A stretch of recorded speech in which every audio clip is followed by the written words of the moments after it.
أعوذ بالله من الشيطان الرجيم. بسم الله الرحمن الرحيم. قد سمع الله قول التي تجادلك في زوجها وتشتكي إلى الله والله يسمع تحاوركما إن الله سميع بصير. الذين يظاهرون منكم من نسائهم ما هن أمهاتهم إن أمهاتهم إلا اللائي لا ولدنهم وإنهم ليقولون منكرا من القول وزورا وإن الله لعفو غفور. والذين يظاهرون من نسائهم ثم يعودون لما قالوا فتحرير رقبة من قبل أن يتماسا ذلكم توعظون به والله بما تعملون خبير. فمن لم يجد فصيام شهرين متتابعين من قبل أن يتماسا فمن لم يستطع فإطعام 60 مسكينا ذلك لتؤمنوا بالله ورسوله وتلك حدود الله وللكافرين عذاب أليم. إن الذين يحادون الله ورسوله كبتوا كما كبت الذين من قبلهم وقد أنزلنا آيات بينات وللكافرين عذاب مهين. يوم يبعثهم الله جميعا فينبئهم بما عملوا أحصاه الله ونسوه والله على كل شيء شهيد. ألم تر أن الله يعلم ما في السماوات وما في الأرض ما يكون من نجوى 3 إلا هو رابعهم ولا 5 إلا هو سادسهم ولا أدنى من ذلك ولا أكثر إلا هو معهم أينما كانوا ثم ينبئهم بما عملوا يوم القيامة إن الله بكل شيء عليم. ألم تر إلى الذين نهوا عن النجوى ثم يعودون لما نهوا عنه ويتناجون بالإثم والعدوان ومعصية الرسول وإذا جاءوك حيوك بما لم يحيك به الله ويقولون في أنفسهم لولا لولا يعذبنا الله بما نقول حسبهم جهنم يصلونها فبئس المصير. يا أيها الذين آمنوا إذا تناجيتم فلا تتناجوا بالإثم والعدوان ومعصية الرسول وتناجوا بالبر والتقوى واتقوا الله الذي إليه تحشرون. إنما النجوى من الشيطان ليحزن الذين آمنوا وليس بضارهم شيئا إلا بإذن الله وعلى الله فليتوكل المؤمنون. يا أيها الذين آمنوا إذا قيل لكم تفسحوا في المجالس فافسحوا يفسح الله لكم وإذا قيل انشزوا فانشزوا يرفع الله الذين آمنوا منكم والذين أوتوا العلم درجات والله بما تعملون خبير. يا أيها الذين آمنوا إذا ناجيتم الرسول فقدموا بين يدي نجواكم صدقة ذلكم خير لكم وأطهر فإن لم تجدوا فإن الله غفور رحيم. أأشفقتم أن تقدموا بين يدي نجواكم صدقات فإذ لم تفعلوا وتاب الله عليكم فأقيموا الصلاة وآتوا الزكاة وأطيعوا الله ورسوله والله خبير بما تعملون. ألم تر إلى الذين تولوا قوما غضب الله عليهم ما هم منكم ولا منهم ويحلفون على الكذب وهم يعلمون أعد الله لهم عذابا شديدا إنهم ساء ما كانوا يعملون.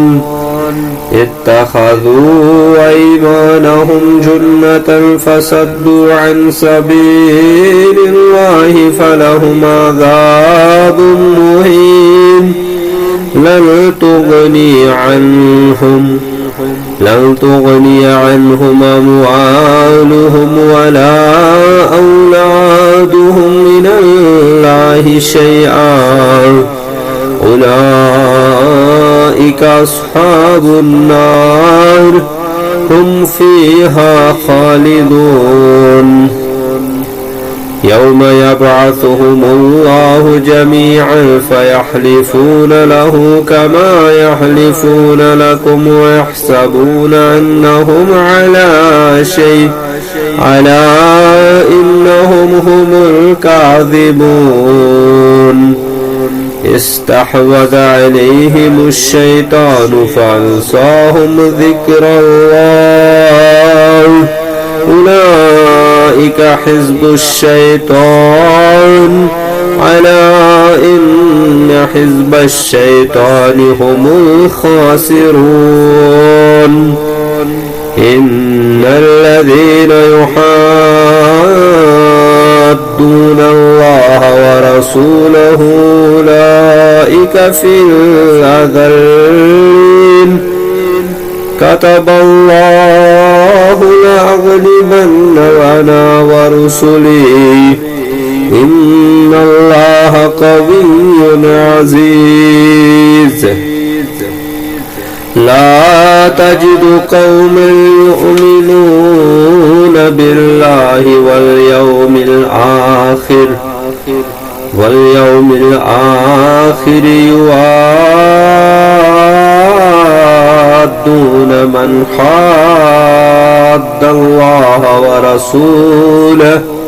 ورسوله ولو كانوا آباءهم أو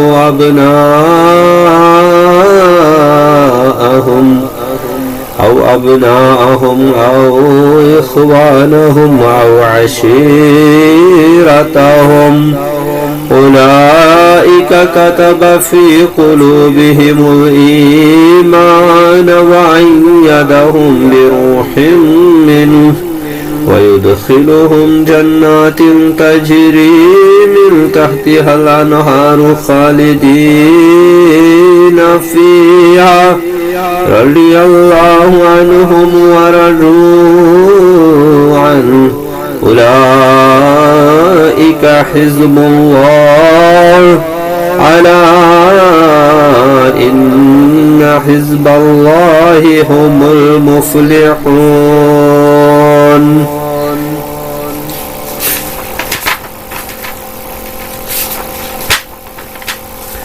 اللہ کے نام سے جو نہایت رحم کرنے والا مہربان ہے.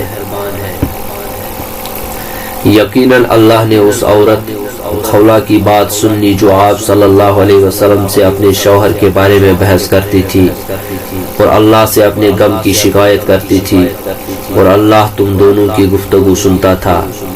بے شک اللہ سننے والا دیکھنے والا ہے. تم میں سے جو لوگ اپنی بیویوں سے اظہار کرتے ہیں انہیں ماں کہہ دیتے ہیں تو وہ ان کی مائیں نہیں ہو جاتی. ان کی مائیں صرف وہی ہیں جنہوں نے انہیں جنا ہے اور بے شک وہ ایک نامعقول بات اور جھوٹ کہتے ہیں اور بے شک اللہ معاف کرنے والا بخشنے والا ہے. اور جو لوگ اپنی بیویوں سے اظہار کرتے ہیں انہیں مائیں کہہ دیتے ہیں پھر وہ اپنے قول سے رجوع کر لیں تو ان پر لازم ہے آزاد کرنا ایک غلام اس سے قبل کہ وہ ایک دوسرے کو ہاتھ لگائیں باہم اختلاط کریں. یہ ہے جس کی نصیحت کی جاتی ہے اور اللہ اس سے باخبر ہے جو کچھ تم کرتے ہو. تو جو کوئی یہ غلام نہ پائے گا تو لگاتار 2 مہینے روزے رکھے اس سے قبل کہ وہ ایک دوسرے کو ہاتھ لگائے. پھر جس کو اس کا بھی مقدور نہ ہو تو 60 مسکینوں کو کھانا کھلائے. یہ اس کے لیے ہے کہ تم اللہ اور رسول پر ایمان رکھو اور یہ اللہ کی مقرر کردہ حدیں ہیں اور نہ ماننے والوں کے لیے دردناک عذاب ہے. بے شک جو لوگ اللہ اور اس کے رسول صلی اللہ علیہ وسلم کی مخالفت کرتے ہیں وہ ذلیل کیے جائیں گے جیسے ذلیل کیے گئے وہ لوگ جو ان سے پہلے تھے. اور یقیناً ہم نے واضح آیات نازل کی ہیں اور کافروں کے لیے ذلت کا عذاب ہے جس دن جلا اٹھائے گا اللہ ان سب کو تو جو کچھ انہوں نے وہ کیا وہ انہیں آگاہ کرے گا. اسے اللہ نے گن کر محفوظ رکھا ہے اور وہ اسے بھول گئے تھے اور اللہ ہر شے پر نگران ہے. کیا آپ صلی اللہ علیہ وسلم نے نہیں دیکھا کہ اللہ جانتا ہے جو کچھ آسمانوں میں ہے اور جو زمین میں ہے. 3 لوگوں میں سے کوئی سرگوشی نہیں ہوتی مگر وہ ان میں چوتھا ہوتا ہے اور 5 کی سرگوشی مگر وہ ان میں چھٹا ہوتا ہے اور خواہ اس سے کم ہو یا زیادہ مگر جہاں کہیں وہ ہوں اللہ ان کے ساتھ ہوتا ہے. جو کچھ انہوں نے کیا پھر قیامت کے دن وہ انہیں بتلائے گا. بے شک اللہ ہر شے کا جاننے والا ہے.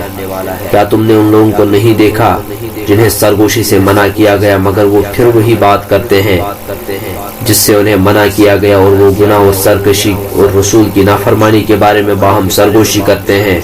اور جب وہ آپ صلی اللہ علیہ وسلم کے پاس آتے ہیں تو آپ صلی اللہ علیہ وسلم کو سلام دعا دیتے ہیں اس لفظ سے جس سے اللہ نے آپ کو دعا نہیں دی اور وہ اپنے دلوں میں کہتے ہیں اللہ ہمیں اس کی کیوں سزا نہیں دیتا جو ہم کہتے ہیں.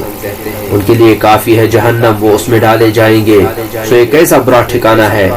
اے ایمان والو جب تم باہم سرگوشی کرو تو گناہ اور سرکشی کی اور رسول صلی اللہ علیہ وسلم کی نافرمانی کے بارے میں سرگوشی نہ کرو اور بلکہ نیکی اور پرہیزگاری کی سرگوشی کرو، اور اللہ سے ڈرو جس کے پاس تم جمع کیے جاؤ گے، اس کے سوا نہیں کہ سرگوشی شیطان کی طرف سے ہے، تاکہ وہ ان لوگوں کو غمگین کر دے جو ایمان لائے، اور وہ اللہ کے حکم کے بغیر ان کا کچھ نہیں بگاڑ سکتا، اور مومنوں کو اللہ پر ہی بھروسہ کرنا چاہیے۔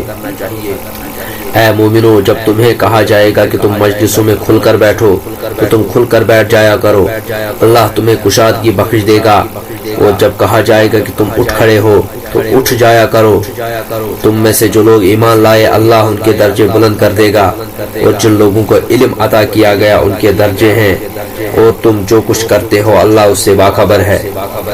اے مومنو، جب تم رسول صلی اللہ علیہ وسلم سے کان میں بات کرو، سرگوشی کرو، تو تم اپنی سرگوشی سے پہلے صدقہ دو، یہ تمہارے لیے بہتر اور اللہ زیادہ پاکیزہ ہے۔ پھر اگر تم مقدور نہ پاؤ تو بے شک اللہ بخشنے والا رحم کرنے والا ہے۔ کیا تم اس سے ڈر گئے کہ اپنی سرگوشی سے پہلے صدقہ کرو؟ سو جب تم نہ کر سکے اور اللہ نے تم پر درگزر فرمایا تو تم نماز قائم کرو اور زکوٰۃ ادا کرو، اور اللہ اور اس کے رسول کا کہا مانو، اور اللہ اس سے باخبر ہے جو تم کرتے ہو۔